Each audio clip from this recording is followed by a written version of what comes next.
उत्तराखंड में पौड़ी लोकसभा सीट कई मायनों में अहम है। इस लोकसभा सीट में बद्री, केदार जैसे मंदिर आते हैं, तो वहीं 5 जिलों को ये लोकसभा सीट जोड़ती है। आपको दिखाते हैं इस इलाके की तस्वीर।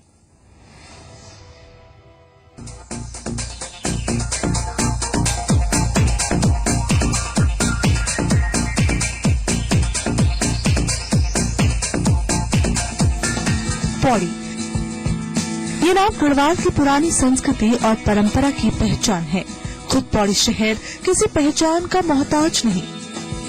बेहद सुंदर और सीढ़ी के आकार में बसा व्यवस्थित शहर बेहद खूबसूरत है।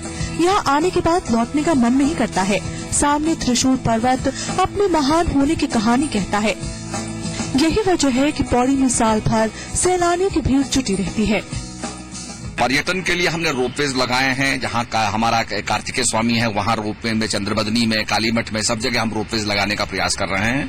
फ्लोटिंग ट्यूलिप गार्डन्स का हम प्रयास कर रहे हैं और बहुत बड़ा एक जो हमारी टेहरी झील बनी है, वहाँ पर मरीना डेवलप करने का पूरा प्रयास हो रहा है। और इस प्रकार से हमारे पहाड़ के अंदर जो लेक्स हैं, वहाँ पर भी हम डेवलप कर रहे हैं। दुर्भाग्य की बात यह है कि एक स्विट्जरलैंड जैसा देश पूरा अपनी इकोनॉमी टूरिज्म में डेवलप कर सकता है, लेकिन हमारे छोटे छोटे जिले और स्टेट इसको करने में असमर्थ रहे हैं। इसका पूरा कारण यह है कि एक हमारी टूरिज्म डेवलपमेंट के लिए एक अच्छी नीति जो बननी चाहिए, तो वो नहीं बन पाई। पौड़ी लोकसभा सीट में बहुत तादाद में यहाँ पर पर्यटक क्षेत्र है। पौड़ी है, लैंसडाउन है, आपका कोटद्वार में कर्णाश्रम है, आपका पूरी हमारी 4 धाम यात्रा का जो क्षेत्र अधिकतर पड़ता है, उसमें अगर जो केंद्रीय पर्यटन मंत्रालय से कुछ पहल हो जाती तो बहुत अच्छा था।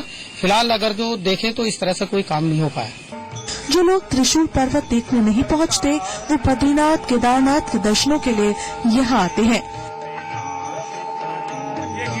गर्मियां शुरू होने के साथ ही बद्रीनाथ, केदारनाथ में यात्रा शुरू हो जाती है, जिसके लिए बड़े पैमाने पर तैयारियां भी की जाती हैं।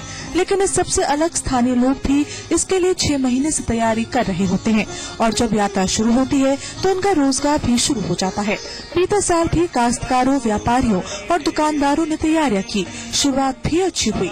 1 हफ्ते में ही बद्री, केदार के दर्शन के लिए बड़ी तादाद में लोग पहुंचे। लेकिन अचानक वो काली रात आई और सब कुछ तबाह हो गया। केदारनाथ से सटे छोटे शहर तबाह हो चुके थे।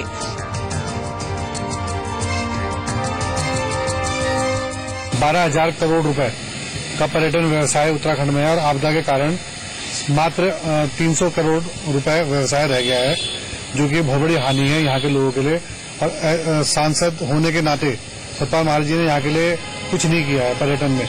मंदाकिनी के कहर में सब कुछ बह गया।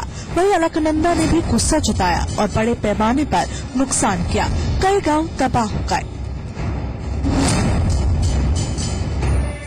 एक बार फिर 4 धाम यात्रा की तैयारियां की जा रही हैं। कपाट खोलने की तिथि भी तय हो चुकी है।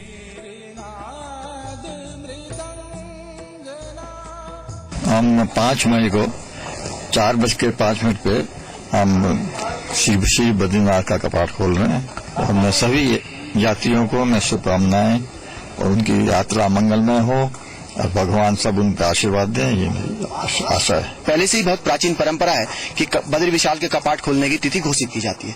उसी परंपरा के तहत भगवान बद्री विशाल के कपाट खोलने की जो तिथि घोषित हुई है, वो 5 मई सुबह ब्रह्म मुहूर्त में 4:05 पे भगवान बद्री विशाल के कपाट खोले जाएंगे। पौड़ी संसदीय क्षेत्र में करीब 350 गांव का विस्थापन होना है।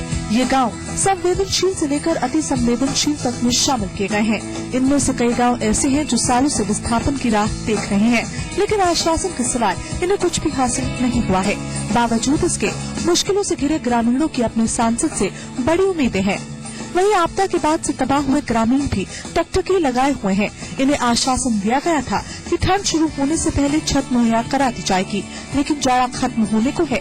सरकार अब भी वादे ही कर रही है। यही नहीं, अब कांग्रेस के विधायक अपनी सरकार के बचाव में उतर आए हैं और इसके लिए अधिकारियों को जिम्मेदार ठहराने लगे हैं।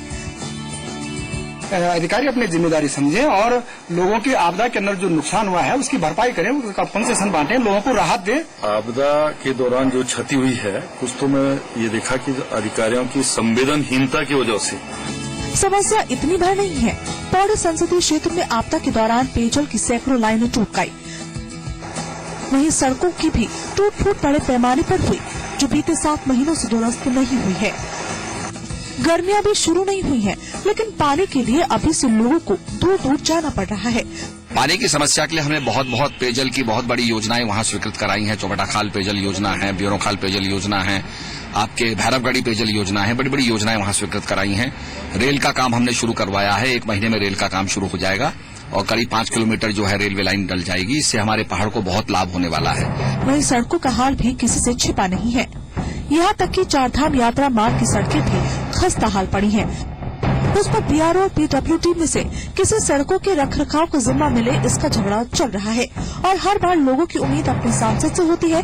लेकिन बीते 7 महीने में हालात इस कदर खराब हुए हैं कि वो नहीं संभल रहे हैं। इसके साथ ही पौड़ी संसदीय क्षेत्र का एक बड़ा भूभाग वन क्षेत्र में पड़ता है, जहां हर साल गर्मियों में आग लगने की घटनाएं आम है, जिससे बड़े पैमाने पर वन संपत्ति के साथ ही ग्रामीणों को भी नुकसान पहुंचता है। खासकर मवेशियों के लिए चारे का संकट पैदा हो जाता है, जिसके लिए ग्रामीणों की बार-बार मांग होने के बावजूद आग बुझाने के पुख्ता इंतजाम अभी तक नहीं किए गए। उत्तराखंड की जनता सबसे ज्यादा जो पीड़ित है वो वन अधिनियम से है, वन जंतु संरक्षण अधिनियम से है, और वो पार्लियामेंट में रह करके इस कानून में ऐसा संशोधन नहीं करा पाए जिससे उत्तराखंड की जनता को राहत मिले। इन मुख्य समस्याओं के अलावा पौड़ी संसदीय क्षेत्र में पलायन भी किसी त्रासदी से कम नहीं है। यहाँ कई गांव जनशून्य होने के कगार पर पहुँच गए हैं और जो लोग गांव में बचे हैं उनमें बड़े बूढ़ों की ही तादाद है। ऐसे में लोगों को अपने सांसद से बड़ी उम्मीदें थी ताकि राज्य और केंद्र सरकार का ध्यान आकर्षित कर पलायन की त्रासदी को रोका जाता।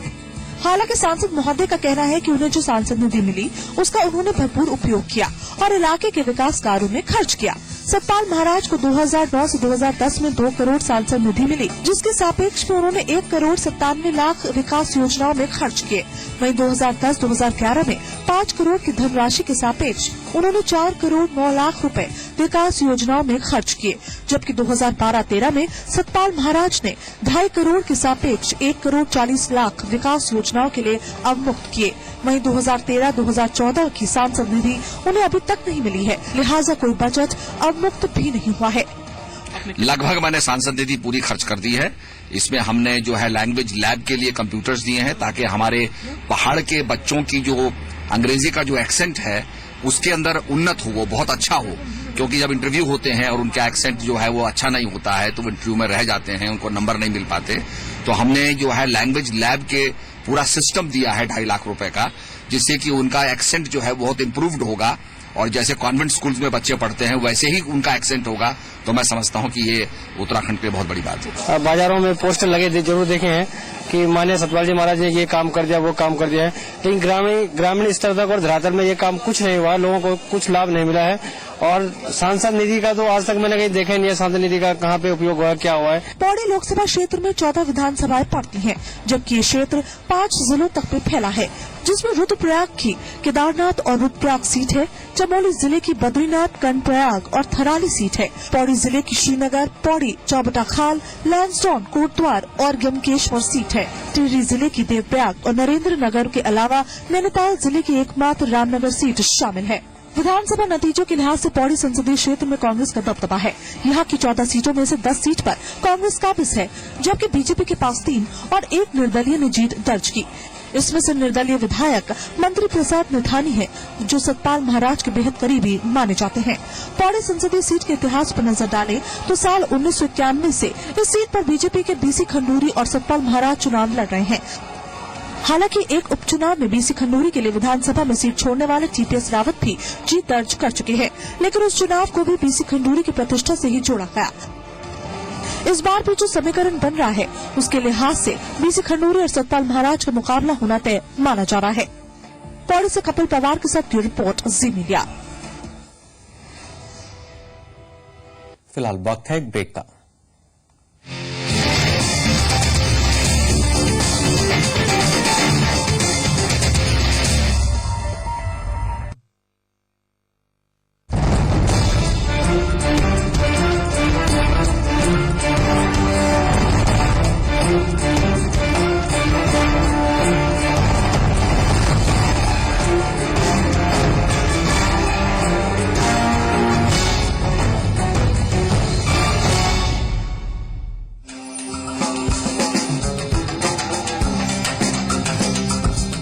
चुकी हूँ 65वीं लोकसभा क्षेत्र में, यानी कि कुशीनगर में, जो चीनी का कटोरा कहा जाता है। महावीर जी की तपोस्थली है। दूसरी तरफ हर साल यहाँ पर बासी का मेला लगता है। पूर्वांचल वाकई खूबसूरत है और उस कड़ी में एक कुशीनगर रूपी मोती है, लेकिन इसको चमकाया कैसे जाए। मस्ती करने को तैयार, शरारत वाली जोड़ी, राइट, बनाना हर बार, लड़ाई वाली जोड़ी, देखे सपने हम दो चार, विश वाली जोड़ी, और ये फ्रेशनेस जोड़ी। 50 ग्राम क्लोजअप टूथपेस्ट और टूथब्रश का जोड़ी पैक सिर्फ 24 रुपए में, ताकि इन जोड़ियों की फ्रेशनेस बरकरार रहे। भाग दौड़ भरी जिंदगी, थकना मना है, इसलिए मेरा भरोसा रिवाइटल, सिर्फ रिवाइटल। जियो जी भर के। क्या दर्द भरी कैविटीज कर देती हैं नींदें हराम? सिर्फ ब्रशिंग ही काफी नहीं, नया लिस्ट्रीन कैविटी फाइटर। इसका स्पेशल फॉर्मूला लड़े हानिकारक कीटाणुओं से, जबकि फ्लोराइड शीट सुरक्षा दे और कैविटीज का बनना रोके। लिस्ट्रीन कैविटी फाइटर, कैविटीज के खिलाफ सुरक्षा। शादी सीजन यानी मेहंदी, संगीत, फेरे, रिसेप्शन, विदाई, 5 फंक्शंस की तैयारी रेडी सिर्फ 5 रुपए में। फेयर एंड लवली का स्पेशल मिनी पैक, जो दे सिर्फ 5 रुपए में हमारा बेस्ट एवर निखार। अब 5 रुपए में रोज रेडी। करीना सर्दियों में क्रेजी हो जाती है, हर जगह मॉइस्चराइजर लगाती है, यहाँ तक कि स्कैल्प पे भी। हेड एंड शोल्डर्स का 10 गुना ज्यादा मॉइस्चराइजर्स सर्दियों में ड्राइनेस मिटाए और स्कैल्प को रखे 100% तक डैंड्रफ फ्री हमेशा। सर्दियों में सिर्फ हेड एंड शोल्डर्स। पूरा कलकत्ता उनकी दोस्ती की कसम खाता था, और वो कसम खाते थे नंदिता की, कलकत्ता की सबसे खूबसूरत कैबरे डांसर, विक्रम और बाला के काले जिस्मों का गुलाबी दिल। वो क्या है? हम प्यार करते हैं आपसे दोनों जी। उनके इश्क में पागलपन था, जुनून था, आग थी।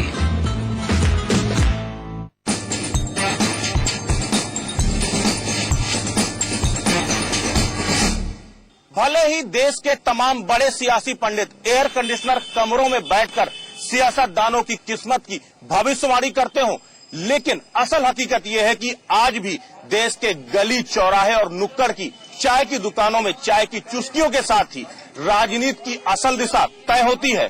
अब जब देश की संसद के लिए संग्राम अपने चरम पर है, तब भला इन चाय की दुकानों पर राजनीति क्यों न परवान चढ़े? आखिर क्या है देश में राजनीति का मिजाज? इसको भांपने के लिए, उसको जानने के लिए हम इस समय मौजूद हैं कानपुर की मशहूर चाय की दुकान पर।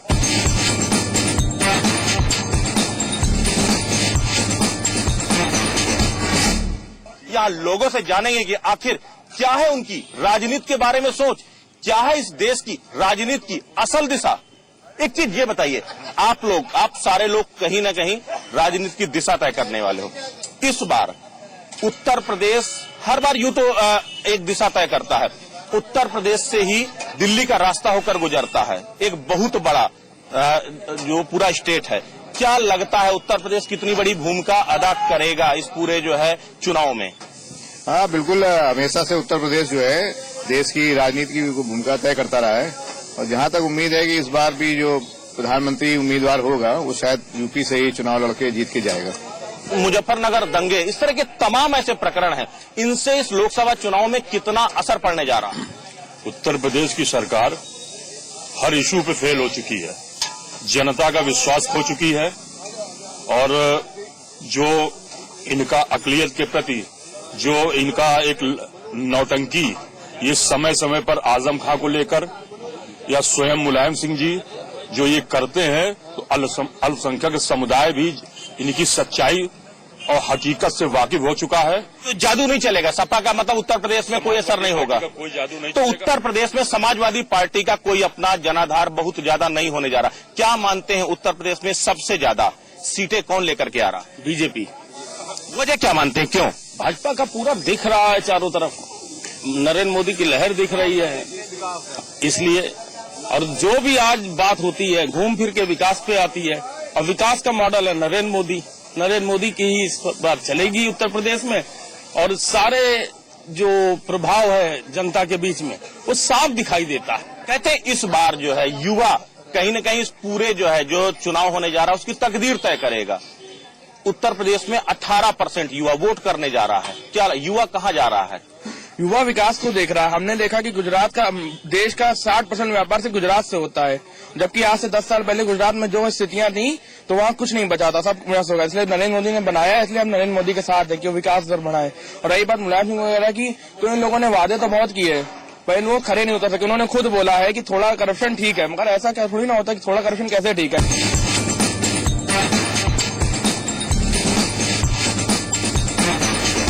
प्रधानमंत्री पद का सबसे योग्य उम्मीदवार किसे मानते हैं? नहीं, इस समय प्रेजेंट टाइम में जो मोदी का है, मोदी का ठीक चल रहा था, पर जब से मोदी के बनस्पत केजरीवाल आए तो मोदी की हवा निकलनी चालू हो गई। नहीं, मोदी या राहुल या केजरीवाल, कौन योग्य उत्तराधिकारी है प्रधानमंत्री पद का? नरेंद्र मोदी। क्या मानते हैं? इसमें नरेंद्र मोदी का जो ट्रैक रिकॉर्ड है वो बहुत अच्छा है गुजरात में, तो हम चाहते हैं कि वो प्रधानमंत्री के रूप में वहीं आए और एक अच्छे दिशा में हिंदुस्तान को लेके जाएं।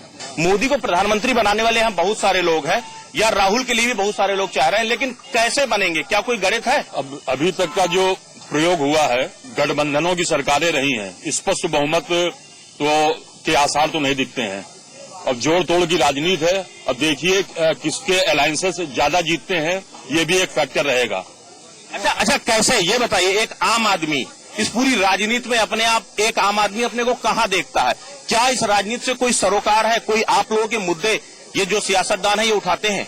ये आम आदमी नहीं बन पाएंगे, प्रधानमंत्री नहीं बन पाएंगे, बस महंगाई मेन और भ्रष्टाचार। कितना बड़ा मुद्दा, क्या ये जो राजनीतिक दल है, चाहे वो अरविंद केजरीवाल हो, चाहे नरेंद्र मोदी, चाहे राहुल गांधी, क्या किसी को गरीबों की, मध्यम वर्गीय व्यक्तियों की चिंता है? किसी को नहीं है, केवल नरेंद्र मोदी को है। नरेंद्र मोदी को।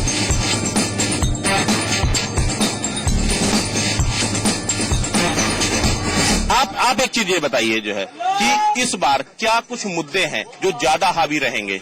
सबसे बड़ा मुद्दा जो है विकास का है, भ्रष्टाचार का है और ईमानदारी का मुद्दा प्रमुख रहेगा।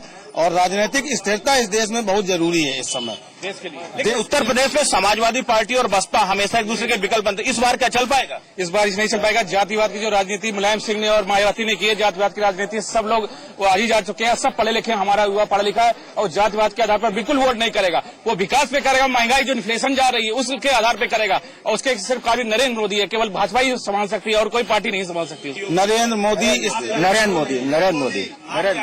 मुलायम सिंह गठबंधन, नरेंद्र मोदी। बिल्कुल, तो यहाँ बहुत बड़ी तादाद नरेंद्र मोदी के समर्थकों की है।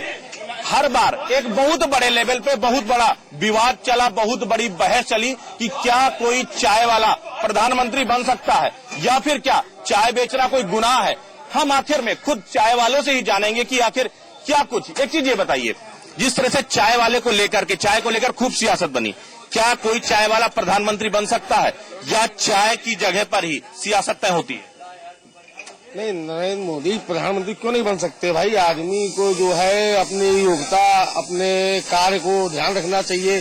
चाहे वो रिक्शे वाला हो, प्रधानमंत्री बनने के लिए कोई ये हो है कि कोई राजनीतिक आदमी ही प्रधानमंत्री बनेगा।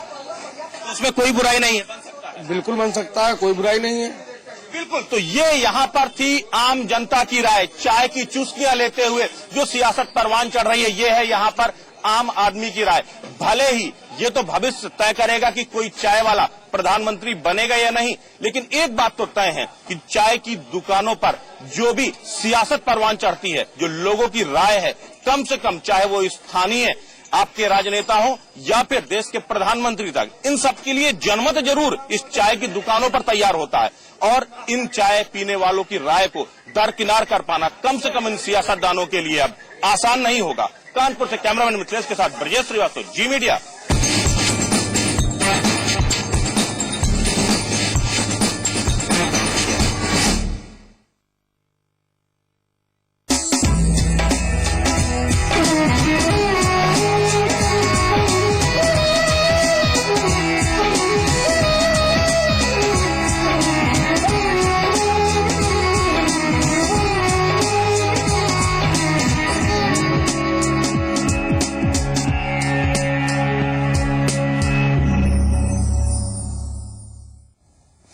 और इस समय बड़ी खबर आ रही है आरक्षण पर कांग्रेस नेता जनार्दन द्विवेदी के बयान को लेकर पार्टी नेता पीएल पूनिया ने सोनिया और राहुल गांधी से बात की है, जिसके बाद पूनिया ने कहा कि जनार्दन द्विवेदी के बयान से राहुल और सोनिया इत्तेफाक नहीं रखते। पूनिया ने सीएम अखिलेश पर भी हमला बोला है। उन्होंने कहा कि यूपी के हर जिले में सीएम और डिप्टी सीएम है। पूनिया के मुताबिक जिस प्रदेश में इतने सारे सीएम होंगे वहां प्रदेश चलेगा कैसे।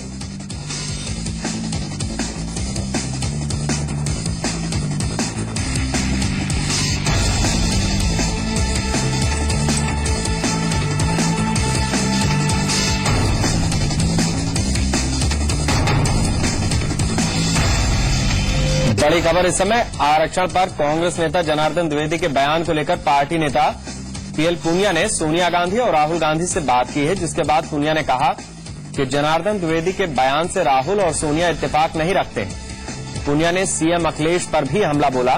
उन्होंने कहा कि यूपी के हर जिले में सीएम और डिप्टी सीएम है। पूनिया के मुताबिक जिस प्रदेश में इतने सारे सीएम होंगे वहां प्रदेश कैसे चलेगा।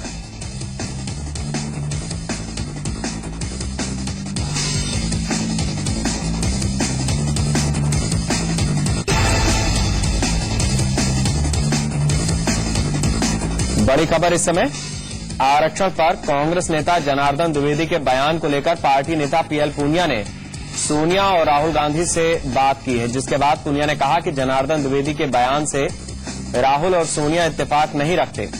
पूनिया ने सीएम अखिलेश पर भी हमला बोला है। उन्होंने कहा कि यूपी के हर जिले में सीएम और डिप्टी सीएम है। अनुराग चड्ढा हमारे संवाददाता इस समय हमारे साथ जुड़े हुए हैं। अनुराग, मैं आपसे जानना चाहूंगा कि जिस तरह से जनार्दन द्विवेदी ने जो बयान दिया, ऐसा माना जाता था कि जनार्दन द्विवेदी वही कह रहे हैं जो सोनिया गांधी चाहती हैं या राहुल गांधी यानी पार्टी का आला कमान जो चाह रहा है। अब जो बात पीएल पूनिया कह रहे हैं उसे किस तरीके से देखा जाए और ये किस तरीके की सियासत इस समय कांग्रेस के भीतर चल रही है? देखिए शेखर, जनार्दन द्विवेदी के बाद विपक्ष तो बाद में उनको घेर रहा है, लेकिन जो अपने सांसद हैं पहले वही उनको घेरने का काम कर रहा है। आपने प्रदीप टम्टा का बयान सुना होगा, उन्होंने साफ तौर पर यह बात कही कि अगर कांग्रेस में ऐसे दोस्त हैं तो दुश्मनों की उनको जरूरत नहीं है। और उसके बाद कहीं न कहीं पीएल पूनिया भी सक्रिय हुए, क्योंकि पीएल पूनिया की अगर हम बात करें तो दलित राजनीति वो प्रदेश में करते हैं और जो अपने लोकसभा क्षेत्र से वो चुनकर आए तो कहीं न कहीं दलितों का उसमें अहम योगदान था। और जनार्दन द्विवेदी का ये जो बयान है ये दलितों में खलबली मचा सकता है। जो बचा कुचा वोट बैंक कांग्रेस के पास है वो भी उससे छिटक सकता है। तो कहीं ना कहीं अपने क्षेत्र की जनता को भी उनको जवाब देना है, पूरे प्रदेश की दलितों को उनको जवाब देना है। तो शायद यही वजह है कि उन्होंने सीधे सोनिया गांधी और राहुल गांधी से समय लिया मिलने का और उन्होंने बात की कि जो जनार्दन द्विवेदी ने अपना जो स्टेटमेंट दिया है क्या वो 10 जनपद से बात उन्होंने की या ये कांग्रेस का स्टैंड माना जाए। लेकिन राहुल गांधी और सोनिया गांधी ने साफ तौर मना कर दिया कि इस बयान से वो इत्तेफाक नहीं रखते। यानी कि जिस नुकसान की पीएल पूनिया या जो अन्य कांग्रेस के दलित नेता है वो सोच रहे थे वो नुकसान तो उनको नहीं होने वाला, क्योंकि कांग्रेस और कांग्रेस की जो आलाकमान नेता है वो इस बात से विश्वास नहीं रखते। क्योंकि भ्रम की स्थिति थी, क्योंकि जनार्दन द्विवेदी बड़ा फेस है कांग्रेस का। जब भी कोई बड़ी बात होती है या किसी प्रदेश में मुख्यमंत्री बदलने तक की नौबत आती है या कुछ किसी को बड़ा पद देना होता है तो उसमें जनार्दन द्विवेदी की राय अहम होती है और वो किचन कैबिनेट के सदस्य हैं सोनिया गांधी की। लेकिन जिस तरीके से अब राहुल और सोनिया ने खारिज कर दिया उनके बयान को, तो अब सभी दलित नेताओं ने राहत की सांस ली है। उसमें जब हमने बात की पीएल पूनिया से इस बारे में तो उन्होंने ये भी कहा कि देखना होगा कि उनका ये जो निजी बयान है उसको आलाकमान किस तरीके से लेता है। हो सकता है कि किसी तरह की कार्रवाई भी जनार्दन द्विवेदी के ऊपर हो जाए। जी अनुराग, इसके अलावा पीएल पूनिया ने जिस तरह से उत्तर प्रदेश के मुख्यमंत्री पर हमला बोला है, उन्होंने जिस तरीके से यूपी सरकार को घेरा है, कितना उसका फायदा कांग्रेस को मिल पाएगा और ऐसा कम ही हुआ है जब इस तरीके के जो सवाल हैं और खासतौर से तीखे हमले पीएल पूनिया की तरफ से देखने को मिले? देखिए शेखर, यूपी के कांग्रेस के जितने भी नेता हैं वो इस बात को जानते हैं कि अगर यूपी में ज्यादा से ज्यादा सीटें जीतनी है तो यूपी में एंटी मुलायम और एंटी माया माहौल बनाना होगा। उसके बाद ही किसी तरह की कोई गुंजाइश है और ऐसे में समाजवादी पार्टी की जो सरकार है उसको वो लोग घेरने का काम कर रहे हैं। साफ तौर पर पीएल पूनिया ने कहा कि यूपी में हर जिले में एक सीएम है और एक डिप्टी सीएम है और ठीक उसी तरह से आजकल जो यूपी के मंत्री हैं वो अपने आप को डिप्टी सीएम कहलवाना पसंद कर रहे हैं। तो जिस प्रदेश में हर जिले स्तर पर और मंडल स्तर पर सीएम और डिप्टी सीएम होंगे तो उस प्रदेश को कौन चलाएगा। तो साफ तौर पर अखिलेश सरकार को उन्होंने निशाने पर लिया। जी बहुत शुक्रिया इन जानकारियों के लिए, इस चर्चा के लिए। इस बुलेटिन में इतना ही। नमस्कार।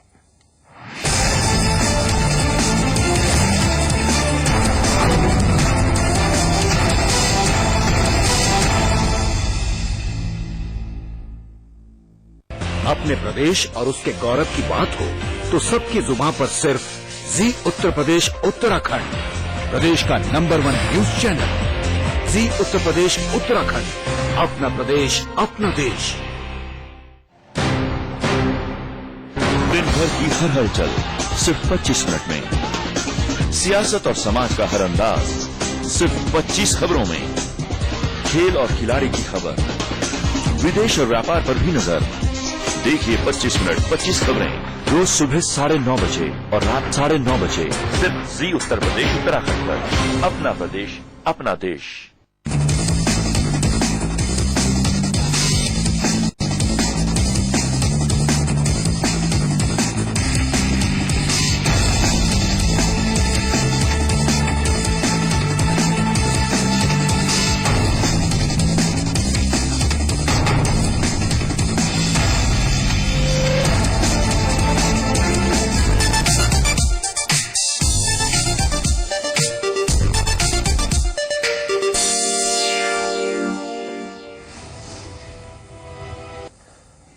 उत्तराखंड कांग्रेस में मुख्यमंत्री का झगड़ा सुलझाने के बाद प्रदेश अध्यक्ष को लेकर खींचतान शुरू हो गई है। सतपाल महाराज और बहुगुणा का गुट गढ़वाल से प्रदेश अध्यक्ष बनाने की मांग उठा रहा है, जिसमें सतपाल महाराज भी दावेदार हैं।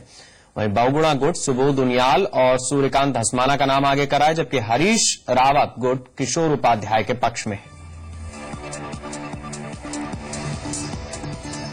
रुद्रप्रयाग के सेमी गांव के लोगों का कहना है कि प्रशासन ने उनकी मुश्किलें बढ़ा दी हैं।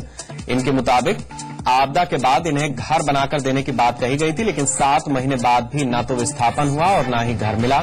ऐसे में अब नोटिस मिला है कि ग्रामीण खुद सुरक्षित जगह ढूंढकर बताएं जहां उनके लिए घर तैयार किया जाएगा। ग्रामीणों के मुताबिक जब पूरा गांव ही भूस्खलन की चपेट में है तो वो सुरक्षित जगह कैसे बता सकते हैं। अल्मोड़ा में भी लोग दहशत में हैं। यहां जंगल से निकलकर गुलदार का गांव में घुसना आम बात हो गई है। आलम यह है कि गुलदार घनी आबादी के क्षेत्र में भी घुस रहे हैं। नरसिंह बाड़ी में गुलदार के घुसने के बाद से डर का माहौल बना हुआ है। पौड़ी में बिना नक्शा पास करवाए सरकारी निर्माण को जिला प्रशासन ने अवैध करार दिया, जिसके लिए नगर पालिका और लोक निर्माण विभाग को नोटिस जारी किया गया है। हालांकि नगर पालिका अध्यक्ष का कहना है कि निर्माण कार्य जनहित में है और इसके खिलाफ कार्रवाई से लोगों की परेशानी बढ़ेगी।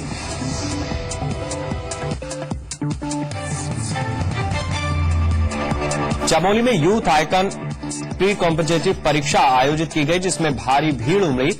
आयोजकों के मुताबिक परीक्षा को लेकर युवाओं में खासा जोश देखने को मिला। परीक्षा के लिए 18,000 फॉर्म भरे गए थे, जिसमें से 12,000 फॉर्म उत्तराखंड के युवाओं ने भरे थे। अल्मोड़ा में इन दिनों बैच की होली की धूम दिखाई दे रही है। रात में लोग अपने घरों में होली की बैचकी लगा रहे हैं, जिसमें होली के गीत गाए जा रहे हैं। ये गीत शुद्ध रागों पर आधारित होते हैं। हालांकि बैचकी के दौरान भाग लेने का अधिकार हर श्रोता के पास होता है। उत्तरकाशी के बड़कोट में रसोई गैस की किल्लत बनी हुई है। सिलेंडर लेने के लिए उपभोक्ता रोज लाइन में लगते हैं, लेकिन उन्हें गैस नहीं मिल पाती, जिसकी वजह से उन्हें परेशानी का सामना करना पड़ रहा है। श्रीनगर का नैथाना पुल खस्ताहाल हो चुका है और हालात ऐसे हैं कि कभी भी पुल गिर सकता है। लोगों के मुताबिक उन्हें इस पुल पर चलने में भय सताता है। हालांकि प्रशासन ने पुल पर आवाजाही पर रोक लगाई, लेकिन कोई और पुल नहीं होने के चलते लोगों को आवाजाही करनी पड़ती है। ग्रामीणों का कहना है कि जल्द काम शुरू नहीं हुआ तो वो धरना देंगे। भारत नेपाल सीमा के नोमैंस लैंड पर नेपाल की तरफ से खेती की जा रही है, जो अंतर्राष्ट्रीय नियमों का खुला उल्लंघन है। हालांकि अधिकारियों का कहना है कि वो अतिक्रमण पर नेपाल सरकार के प्रतिनिधियों से चर्चा करेंगे, लेकिन जिस तरह से खुलेआम नियमों की अनदेखी हो रही है, ये मुद्दा गंभीर है।